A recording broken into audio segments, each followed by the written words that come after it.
Hello student, आपका हमारे YouTube channel पर स्वागत है।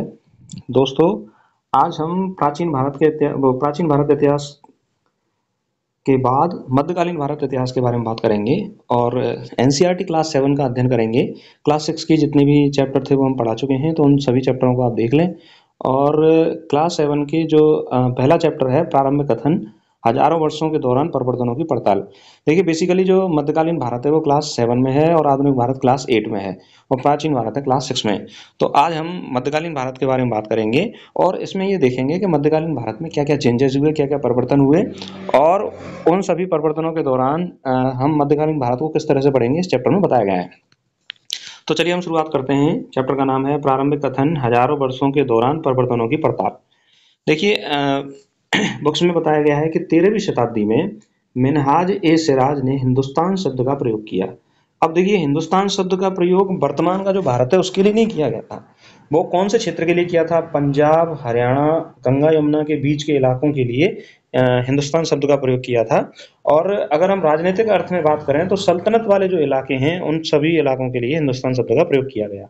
16वीं शताब्दी में बाबर ने हिंदुस्तान शब्द का प्रयोग इस उपमहाद्वीप के भूगोल, पशु पक्षियों और यहाँ के निवासियों की संस्कृति का वर्णन करने के लिए किया था। तो बाबर ने अपने हिसाब से वर्णन किया था और अन्य इतिहासकारों ने अपने हिसाब से वर्णन किया था। 14वीं शताब्दी में कवि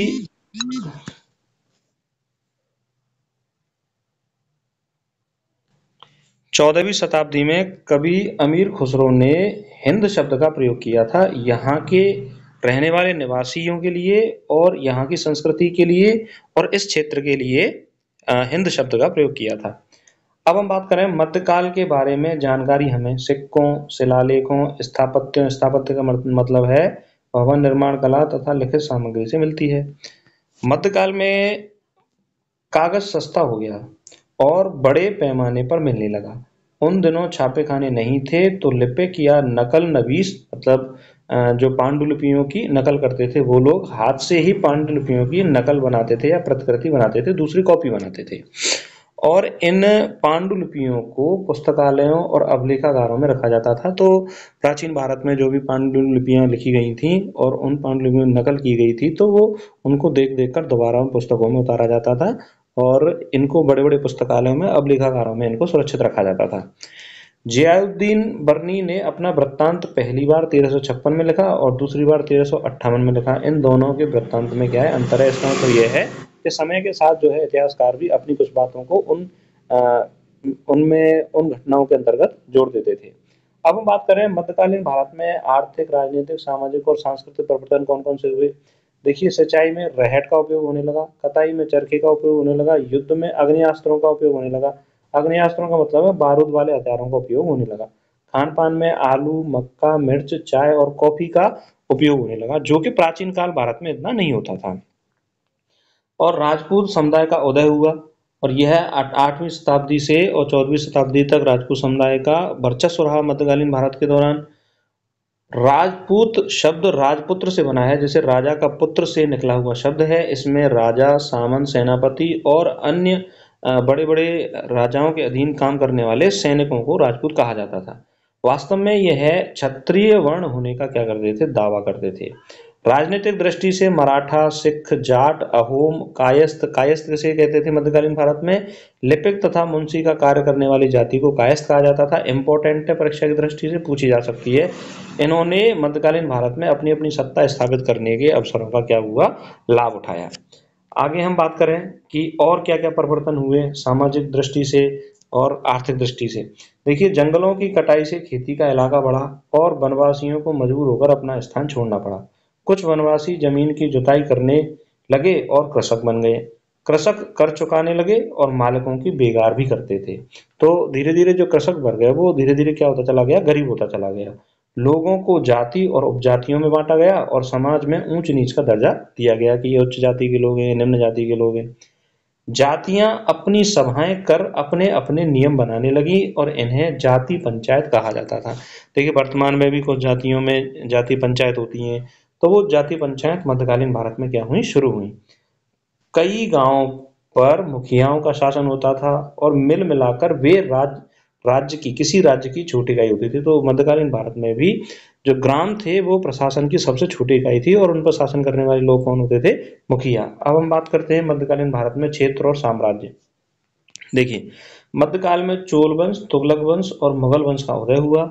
एक संस्कृत प्रशस्ति के अनुसार गयासुद्दीन बलबन, जिसका शासनकाल रहा है 1266 से 1287 का विशाल साम्राज्य था। पूर्व में बंगाल मतलब गौड़ से लेकर पूर्व में बंगाल गौड़ से लेकर पश्चिम में, देखिए यहाँ पर ये पश्चिम है, पश्चिम में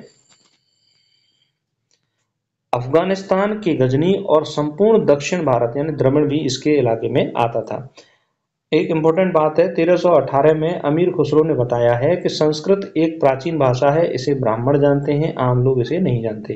तो मोस्ट इम्पोर्टेंट है, मध्यकालीन भारत में संस्कृत को आम लोग नहीं जानते थे, जबकि प्राचीन कालीन भारत में आम लोग भी संस्कृत को जानते थे। अमीर खुसरो ने बताया कि दक्षिण कर्नाटक में द्वार समुद्री भाषा, पश्चिमोत्तर में सिंधी, लाहौरी, कश्मीरी भाषा, आंध्र प्रदेश में तेलंगानी, गुजरात में गुजरी, बंगाल में गौडी और पूर्वी उत्तर प्रदेश में अवधी भाषा बोली जाती थी और दिल्ली के आसपास क्षेत्र में हिंदवी भाषा और तमिलनाडु में मअबारी भाषा बोली जाती थी। 18वीं सदी में मुगल वंश अपने पतन की ओर चला गया मध्यकाल के दौरान। और धार्मिक परिवर्तन क्या हुए, धर्म में क्या हुआ, अगर हम इसके बारे में बात करें कि पुराने और नए धर्म का मतलब किस तरह से विकास हुआ, तो हिंदू धर्म में नए देवी देवताओं की पूजा होने लगी, राजाओं द्वारा मंदिरों का निर्माण किया जाने लगा और समाज में पुरोहितों के रूप में ब्राह्मणों का महत्व बढ़ गया। ईश्वर को इष्ट देवी देवताओं के रूप में पूजा जाने लगा। तो मध्यकालीन भारत में ईश्वर को इष्ट देवी देवताओं के रूप में पूजा जाने लगा। अगर हम बात करें कि कुरान कैसे आई, तो कुरान 7वीं शताब्दी में व्यापारियों और अप्रवासियों के जरिए पहुंचा। मुसलमान कुरान शरीफ को अपना धर्म ग्रंथ मानते हैं। मुसलमानों में दो तरह के मुसलमान, एक शिया मुसलमान और एक सुन्नी मुसलमान। यहाँ से भी प्रश्न पूछा जाता है। तो शिया मुसलमान पैगंबर साहब के दामन अली को अपना नेता मानते थे। सुन्नी मुसलमान खलीफाओं के प्रभुत्व को स्वीकार करते थे। और आज भी इन दोनों में, कुछ देशों में शिया और सुन्नी में इसी बात को क्या है, लड़ाई होती रहती है। भारत में इस्लामी न्याय सिद्धांत दो विकसित हुए, एक हनफी और एक शफी।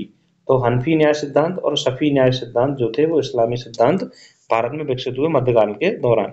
अगर इतिहासकार के कालखंडों पर विचार करें तो अंग्रेजी इतिहासकारों ने 3 युगों में बांटा, हिंदू, मुस्लिम और ब्रिटिश। तो हिंदू प्राचीन काल भारत के दौरान हिंदू संस्कृति का विकास हुआ, मुस्लिम मध्यकालीन भारत के दौरान विकास हुआ और आधुनिक भारत में ब्रिटिश लोगों ने शासन किया। तो इन्होंने धार्मिक आधार पर भारत का विभाजन इतिहास का विभाजन 3 युगों में किया है, हिंदू, मुस्लिम और ब्रिटिश में।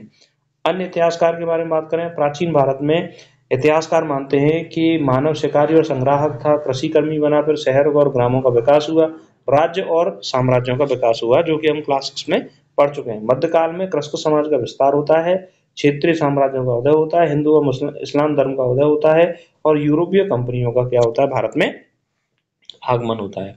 और आधुनिक भारत में ब्रिटिश साम्राज्य व औद्योगिक विकास परिवर्तन होते हैं, राष्ट्रीय आंदोलन होता है। तो इस तरह से वर्तमान में अन्य इतिहासकार भारतीय जो इतिहास है उसको 3 भागों में बांटते हैं, प्राचीन भारत, मध्यकालीन भारत और आधुनिक भारत। तो इस तरह से हमने क्लास 6 की जो मध्यकालीन भारत का क्लास 7 की जो मध्यकालीन भारत की जो चैप्टर है, पहला चैप्टर, उसके बारे में पढ़ा। देखिए एनसीईआरटी में जिस तरीके से दिया गया है उसी पॉइंटों को मैंने सम्मिलित किया है, किसी अन्य पॉइंट को इसमें नहीं डाला है। तो आसानी से बहुत कम समय में हम इसका क्या कर सकते हैं, अध्ययन कर सकते हैं। जो भी स्टूडेंट इस चैनल को पहली बार देख रहे हैं, इस चैनल को जरूर सब्सक्राइब करें। नमस्कार, धन्यवाद।